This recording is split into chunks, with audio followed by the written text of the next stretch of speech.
I would just want to ask our leaders to not let people outside of cars be an afterthought anymore.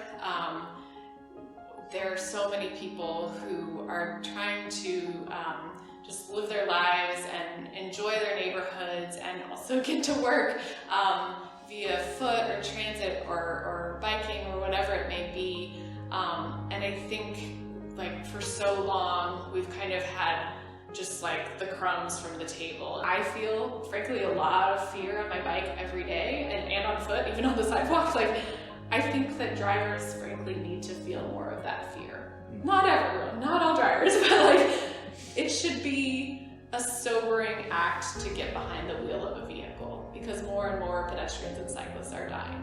So I would say I want St. Louis to have what Switzerland has. Like, I know that may sound silly, but I'm serious. Like, after seeing how people show like how other countries have it, like Switzerland, where even in rural areas you can access public transit and it's still decent transit.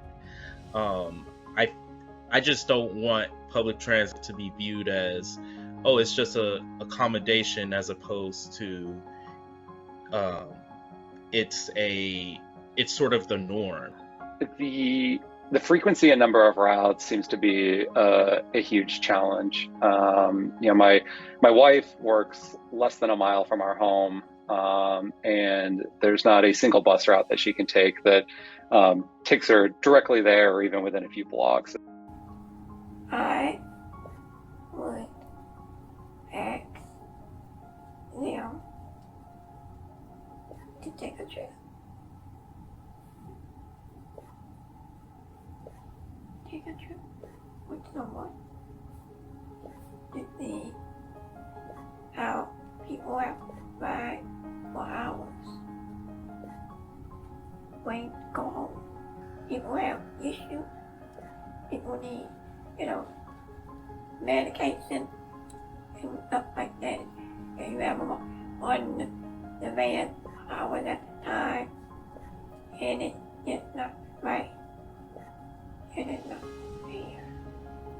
A smaller rural community does not have the resources to do GATA and the planning and all the things that are asked for in a lot of these grants. I just had that experience on the latest ITEP round in Illinois, as I had to volunteer my time to basically go to their meetings and show them how to fill out all the paperwork. To make it easier for me, if we could get a system here in St. Charles that could, go to just within St. Charles County, it would make it easier for me. Because if they had that, where, I could get on a bus here in St. Charles and go to St. Peter's, I could go to the daycare for 5 days. But with the transportation service, I can't do that because that's too much money. That's almost my rent payment. Liaison help between East West Gateway and these more disadvantaged communities. Somebody who could be there to say, this is the grant that's coming out. This is what it means. This is what you need to look for. I really would love for all the transportation planners to park their car for a week and try and get around wherever they live. Because it should be possible. We're a dense enough area that seems like it should be possible, but it's so hard. I would say you don't really know what the difficulties are, the logistics that go into it, and taking things for granted until you work with an individual who doesn't have the same resources that you and I have. And I ask that you are empathetic and think about those folks who unfortunately can't verbalize their fight and cannot advocate for themselves. My recommendation would just to be get out there with someone who struggles with these transportation issues, and see kind of what it looks like from their perspective and how difficult it is for them to get to their day programs, get to work, get to family gatherings. Loosen up zoning along transportation corridors. Allow for not only housing or not only businesses, but for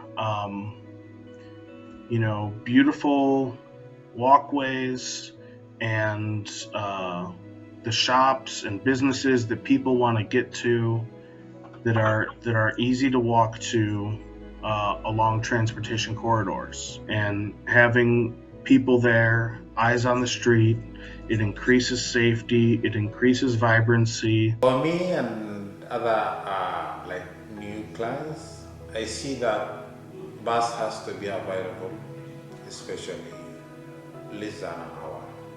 This is important. You find the clients quit from the job because of transportation, pressurized with some children at home and work load and unable to catch on time. Iwacu uko barabona ko abari kombayeri ugenda yishyuza nk'abagenzi bari barimo amatike abasaba nk'amafaranga nyine. Ese bajya batwereka uburyo twayatwishyura utwo dutike ngewe nicyo nabonye gafata gutya na rupapuro ariko ntabwo mba nzi ahantu bishyurira niba ari ugukozaho niba ari iki aho ngaho aho babasha kudusobanurira aho ngaho bagashyiraho umuntu wajya ubasha kuyobora abagenzi natwe tuba tudasobanukiwe ururimi rwa hano. Immigration is really an important part of any society.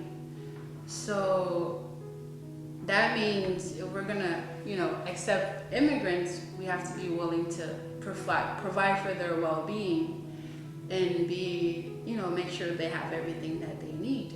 Invest in truly accessible infrastructure, and the only way you're going to be okay with doing that is remembering that, as people with disabilities, we are adding to our community, right? As people with disabilities, we are intersectionally every other community, right? Right? So, when you think, oh, that person, they can just stay home because they're on Social Security, first of all, that's not valuing a person's life, and saying they add to our experience as a community, right?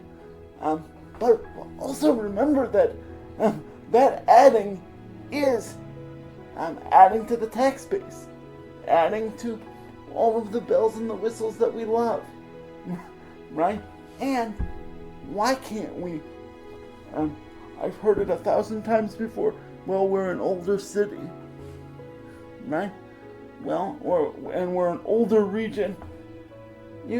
Why can't we be a flagship older region, right? Why can't we, be a place where people say, wow, this place is accessible. I could live here.